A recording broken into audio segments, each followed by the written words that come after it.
There's this concept about leadership where we talk about great leadership being the ability to bring together great minds, the best of hands, coordinate them to achieve a fantastic result. Or should I also say a concept where we say a great leader is someone who can bring together great people, the best of hands, bring them together as a team and then work together to achieve a fantastic result. Yeah, I agree with that, but just partially, and I will tell you why. Sometimes the best people don't come to us in the best form. They don't come to you. In fact, they come to you in their worst form. The best people you would ever have in your team, yet sometimes they come to you in the worst form. And I'm going to use a case study in the Bible, which is David, King David. We all know King David is known as the greatest king in the history of Israel. I would also say, talking about leadership now, we'll say the greatest leader Israel ever had. And what does that mean? That means that for him to be a great leader, for him to be the greatest leader, it means he had the greatest people working under him. He had the best kind of people working with him. But do you know that these people that we all know that worked with David, these people came to David in their worst form? If you know the story of the cave of Adullam, that was when he gathered to David. I mean, you look at the way the Bible kept it. The Bible said they were dejected men in distress, in debt. People that didn't have their life figured out at all. They were in their worst form. So these were the people that gathered unto David at the cave of Adullam, and you now find out that over time they now became so great. I mean, they became so mighty. There was a record where the chief of the captain, he killed, I think, 800 men at once. Only him, 800 men at once. There were Eleazar, that actually fought to the extent that his hand stuck to the sword. To tell you how great these people were. Azariah was so swift. Asael, he was so swift, so fast. And if you look at these people in their best form, probably if you didn't know the story, you would probably think, oh, David got the best men. Where did he get these people from? Whereas they were in their worst form when David got them.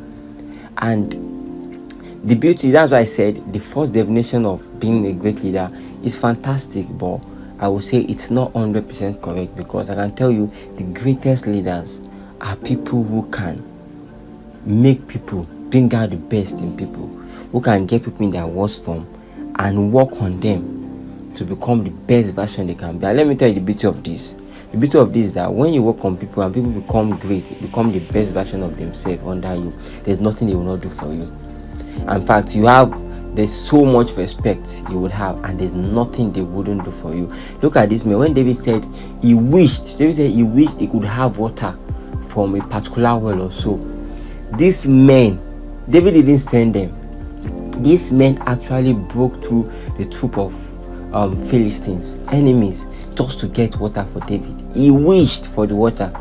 They actually risked their life and they brought this water to David. Of course, David didn't take that water, and that's another very good characteristic of a leader.